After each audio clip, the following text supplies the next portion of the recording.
एक दिन सुबह सुबह चंदनपुर गांव में सन्नाटा छा जाता है। अरे बहन, तुझे पता है वो जो सुरेश है ना? कौन? वह तोतला? अरे वही जो सरपंच जी के घर के पास रहता है, उसका किसी ने खून कर दिया। क्या? खून? और वो भी हमारे गांव में? हाँ, अभी अभी सरपंच साहब ने पुलिस को खबर की है, वो बस आती ही होगी। तभी पुलिस की गाड़ी सुरेश के घर आती है। पुलिस वहाँ पर लाश को देखती है। सुरेश की लाश खून से लथपथ जमीन पर पड़ी होती है। पुलिस पूरे घर को अच्छे से देखती है। अच्छा, तो आप ये बताइए कि सुरेश की किसी से दुश्मनी थी या आपको किसी पर शक है? उसका आप सबसे कैसा रिश्ता था?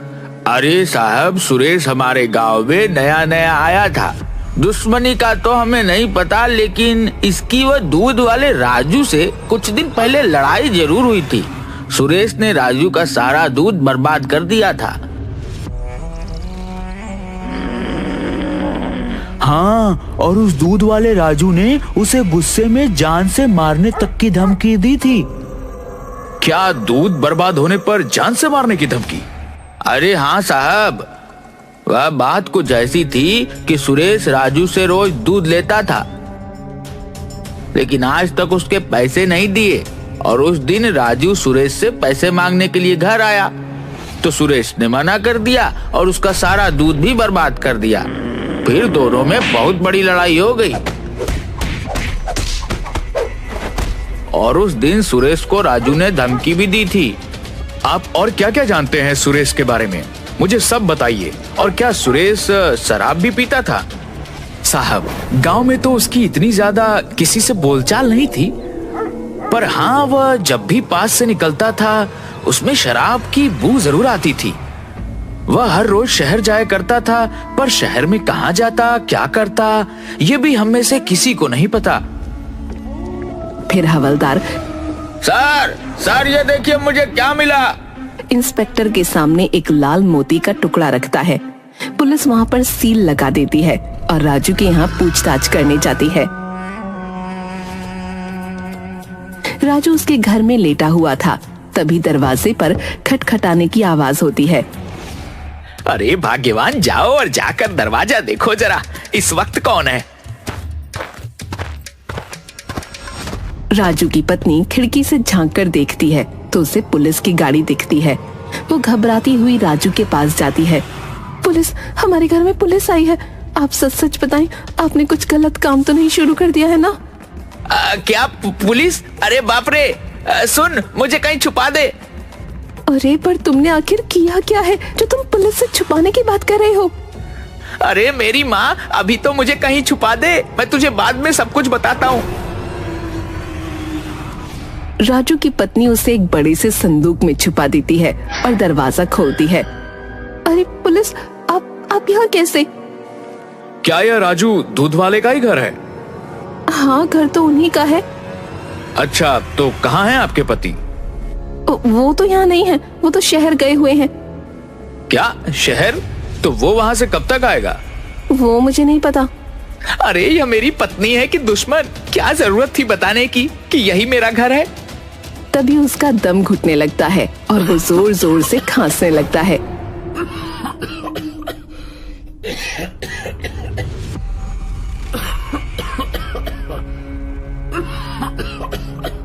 कौन है? कौन है अंदर? बोल, क्या किया है तूने?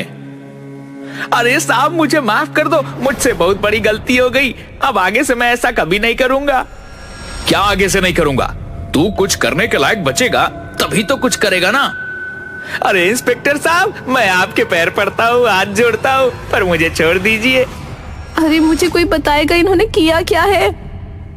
अरे मुझे क्या पता था कि इस गलती की मुझे इतनी बड़ी सजा मिलेगी।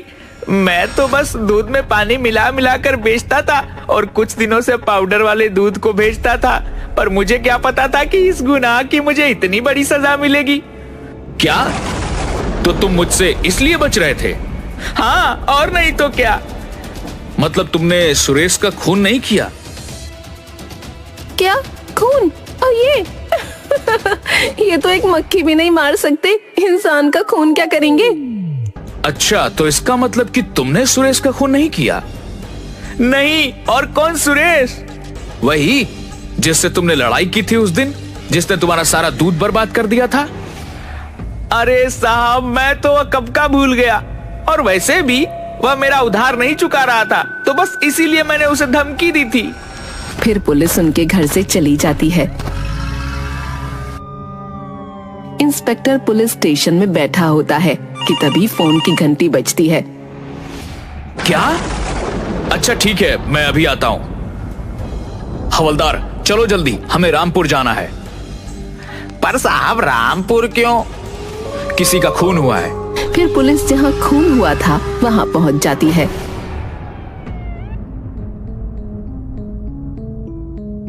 दिनेश क्या करता था, और क्या उसकी किसी से दुश्मनी थी? नहीं नहीं, यहाँ पर तो उसकी किसी से दुश्मनी नहीं थी, पर वह अपने काम से शहर जाता था। पर वहाँ किसी से दुश्मनी हो तो पता नहीं।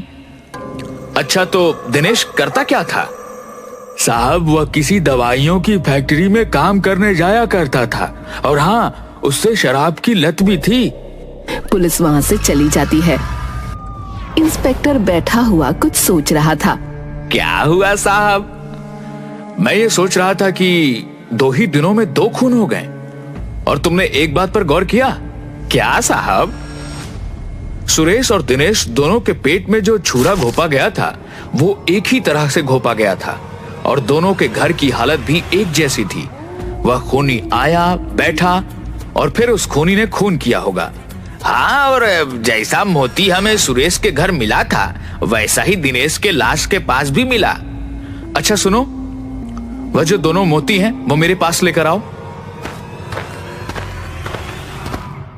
फिर हवलदार दोनों मोतियों के टुकड़ों को इंस्पेक्टर जुगनू की टेबल पर रख देता है। अरे ये तो दोनों बिल्कुल एक जैसे हैं, और देखो इन्हें जोड़ने पर जुड़ भी रहे हैं।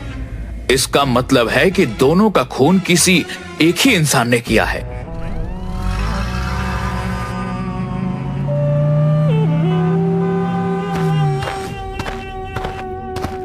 क्या आप इसे जानते हैं? हाँ हाँ साहब, ये तो मेरी फैक्ट्री में काम करता है। शायद आपको पता नहीं है, पर इसे किसी ने मार दिया है। क्या? जी हाँ, बस इसी की पूछताछ करने के लिए हम यहाँ पर आए हैं। क्या दिनेश की यहाँ पर किसी से दुश्मनी थी? नहीं नहीं साहब, यहाँ तो उसकी किसी से कोई दुश्मनी नहीं थी। दरअसल दिनेश, सुरेश और रमेश तीनों बहुत अच्छे दोस्त थे, पर सुरेश और दिनेश पिछले कुछ दिनों से काम पर नहीं आ रहे थे। क्या यह वही सुरेश है? जी हाँ मैनेजर साहब, आपके इन दोनों कर्मचारियों की हत्या हो चुकी है। क्या? सुरेश भी? जी, हम रमेश से मिलना चाहते हैं। जी बिल्कुल। फिर मैनेजर रमेश को बुलाता है। क्या आप ही दिनेश और सुरेश के दोस्त रमेश हैं? जी हाँ, मैं ही सुरेश और दिनेश का दोस्त रमेश हूँ। तब तो आपको पता ही होगा कि सुरेश और दिनेश को किसी ने मार दिया है। जी हाँ इंस्पेक्टर साहब, मुझे आज ही सुबह पता चला। इंस्पेक्टर साहब, ये देखिए, मुझे भी कोई धमकी भरे खत भेज रहा है। हो ना हो वह खूनी मुझे भी मारना चाहता है, पर मुझे समझ नहीं आ रहा कि उसकी हम तीनों से क्या दुश्मनी है। तुम शराब भी पीते हो?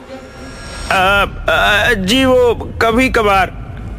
इसका मतलब कि तुम तीनों एक साथ ही शराब पीने जाते होंगे? हाँ, हम तीनों काम खत्म करके फैक्ट्री के पास वाली शराब की दुकान पर जाते थे, पर सुरेश और दिनेश दोनों ही बहुत ज्यादा शराब पीते थे।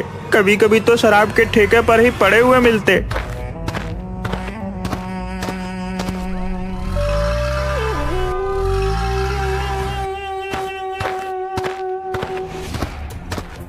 इंस्पेक्टर और हवलदार दोनों ही शराब के ठेके पर पहुंच जाते हैं, जहां सुरेश, दिनेश और रमेश तीनों अक्सर जाया करते थे।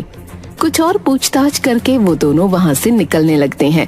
तभी उन्हें शराब के ठेके के बाहर एक औरत मूंगफली बेचती हुई दिखती है। सर, वह देखिए, उस औरत के गले में वैसा ही मोतियों की हार है जैसे मोती हमें सुरेश और दिनेश की लाश के पास दिखे थे। फिर वो दोनों उस औरत के पास जाते हैं। एक मामूली मूंगफली का ठेला लगाने वाली के पास इतना महंगा हीरो का हार क्या कर रहा है? साहब, ये मेरी माँ की आखिरी निशानी है, इसलिए मैं इसे हमेशा पहन के रखती हूँ। क्या आप इन दोनों को जानती हैं? हाँ साहब, ये दोनों और इनका एक दोस्त तीनों यहाँ आकर अक्सर शराब के ठेके पे आते थे और मेरी ठेले से मूंगफली भी लेके खाते थे। अच्छा, तो आप इन दोनों के बारे में हमें कुछ बता सकती हैं? साहब, ये दोनों और इनका एक और दोस्त तीनों मुझे बहुत परेशान करते थे। अच्छा, तो इसलिए आपसे इन दोनों को जान से मार दिया और अब रमेश को भी धमकी भरे खत भेज रही हैं। अरे नहीं नहीं साहब, मैं उन दोनों का खून क्यों करूंगी भला? और आप खत भेजने की बात करें, मुझे तो लिखना पढ़ना भी नहीं आता। अगर मैं खत लिख सकती तो भला यहाँ पे मूंगफली क्यों बेचती? अगर तुमने खून नहीं किया तो तुम्हारी कान की बाली का मोती सुरेश और दिनेश की लाश के पास क्या कर रहे थे? बताओ, कहाँ है तुम्हारी कान की एक बाली? साहब, वो उस दिन जब मैं मूंगफली बेच रही थी, उस दिन ये तीनों रोज की तरह मूंगफली लेने मेरे ठेले पे आए और मेरे साथ जोर जबरदस्ती करने लगे और मैं जैसे तैसे अपनी जान बचा के वहाँ से भाग निकली और शायद उसकी जोर जबरदस्ती में मेरी कान की बाली गिर गई होगी। मेरा भरोसा कीजिए साहब, मैंने किसी को नहीं मारा। मैं अपने बेटे की कसम खा के कहती हूँ।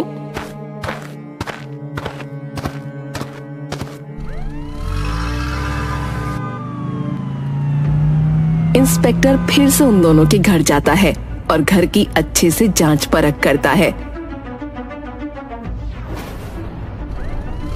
इंस्पेक्टर हवलदार को लेकर कहीं निकल जाता है।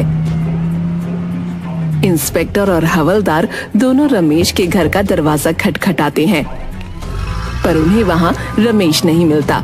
वो दोनों कुछ ही दूरी पर जाते हैं, तब उन्हें रमेश भागता हुआ दिखता है। वो रमेश को पकड़ लेते हैं। बताओ, अपने ही दोस्तों का खून क्यों किया तुमने? अरे साहब, मैं क्यों करूंगा भला अपने ही दोस्तों का खून? बता, क्यों किया अपने दोस्तों का खून? बताता हूँ साहब। सुरेश और दिनेश दोनों ने ही मुझसे बहुत सारा उधार ले रखा था और दोनों ही उधार चुकाने का नाम नहीं ले रहे थे। एक दिन जब मैंने दोनों से उधार मांगा, तब उन्होंने साफ साफ इनकार कर दिया। तब गुस्से में आकर मैंने दोनों को मारने का सोचा। उस दिन जब हम तीनों शराब के ठेके पर से निकले, तब मैंने सुरेश को बहुत ज्यादा शराब पिला दी और उसे छोड़ने के लिए उसके घर तक गया। वह शराब के नशे में था। मैं कुछ देर वहां पर बैठा और फिर मौका पाते ही मैंने उसे मार डाला और रात के अंधेरे में मैं चुपचाप वहां से निकल गया। और ऐसा ही मैंने दिनेश के साथ भी किया। पर वह मोती, वह वहां पर क्यों रखा तुमने? वो मैंने आपका ध्यान भटकाने के लिए वहां पर जानबूझकर छोड़ दिया।